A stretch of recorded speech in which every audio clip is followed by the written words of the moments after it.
Business loss అయింది, close చేశారంట. ఆ, నాకు తెలీదు, నిన్నే చెప్పారాయన.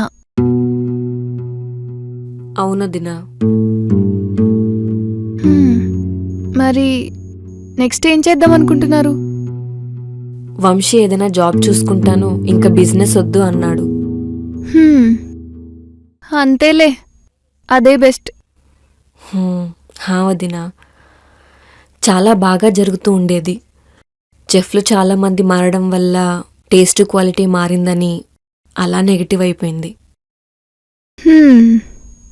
అవునులే. మరి ఇంకేంటి వర్ష? అలా కాదు, అంత ప్రాబ్లం అయిందని చెప్పవా నాకు? అంటే బావా అది ఇదిగో, ఇందులో 10 లక్షలున్నాయి. మొత్తం క్లియర్ చేసే, ఏం బ్యాలెన్స్ ఉంచుకో. సరే బావా, మొత్తం క్లియర్ చేసేస్తాం.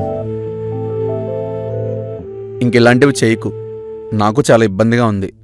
లేదు బావా, నేను ఇంక జాబ్ చూసుకుంటాను.